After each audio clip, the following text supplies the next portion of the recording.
Isaiah chapter 10, New International Version.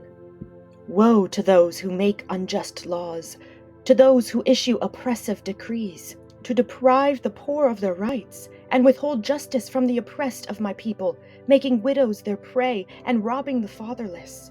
What will you do on the day of reckoning, when disaster comes from afar? To whom will you run for help? Where will you leave your riches? Nothing will remain but to cringe among the captives or fall among the slain. Yet for all this, his anger is not turned away. His hand is still upraised. Woe to the Assyrian, the rod of my anger, in whose hand is the club of my wrath. I send him against a godless nation. I dispatch him against a people who anger me, to seize loot and snatch plunder, and to trample them down like mud in the streets. But this is not what he intends. This is not what he has in mind. His purpose is to destroy, to put an end to many nations. Are not my commanders all kings? He says. Has not Calno fared like Carchemish?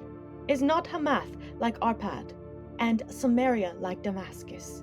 As my hand seized the kingdoms of the idols, kingdoms whose images excelled those of Jerusalem and Samaria, shall I not deal with Jerusalem and her images as I dealt with Samaria and her idols? When the Lord has finished all his work against Mount Zion and Jerusalem, he will say, I will punish the king of Assyria for the willful pride of his heart and the haughty look in his eyes. For he says, by the strength of my hand I have done this, and by my wisdom, because I have understanding, I removed the boundaries of nations. I plundered their treasures. Like a mighty one, I subdued their kings. As one reaches into a nest, so my hand reached for the wealth of the nations. As people gather abandoned eggs, so I gathered all the countries. Not one flapped a wing or opened its mouth to chirp. Does the axe raise itself above the person who swings it, or the saw boast against the one who uses it? As if a rod were to wield the person who lifts it up, or a club brandish the one who is not wood. Therefore the Lord Almighty, will send a wasting disease upon his sturdy warriors. Under his pomp, a fire will be kindled like a blazing flame.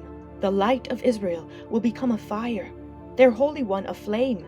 In a single day it will burn and consume his thorns and his briars. The splendor of his forests and fertile fields it will completely destroy, as when a sick person wastes away. And the remaining trees of his forest will be so few that a child could write them down. In that day, the remnant of Israel, the survivors of Jacob, will no longer rely on him who struck them down, but will truly rely on the Lord, the Holy One of Israel.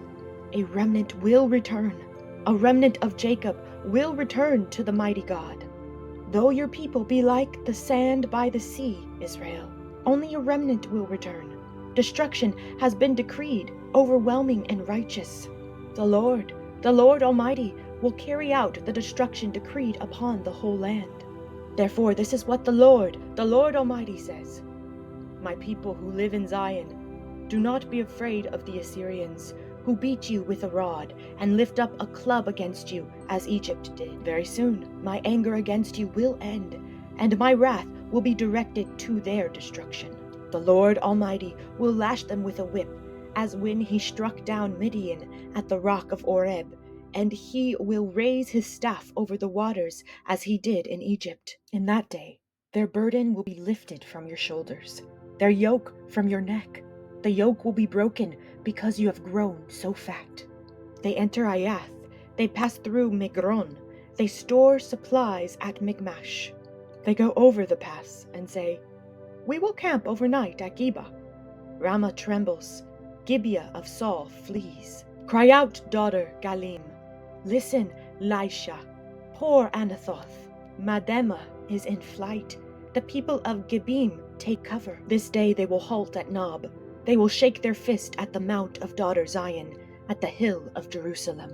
See, the Lord Almighty, will lop off the boughs with great power. The lofty trees will be felled. The tall ones will be brought low. He will cut down the forest thickets with an axe. Lebanon will fall before the mighty one.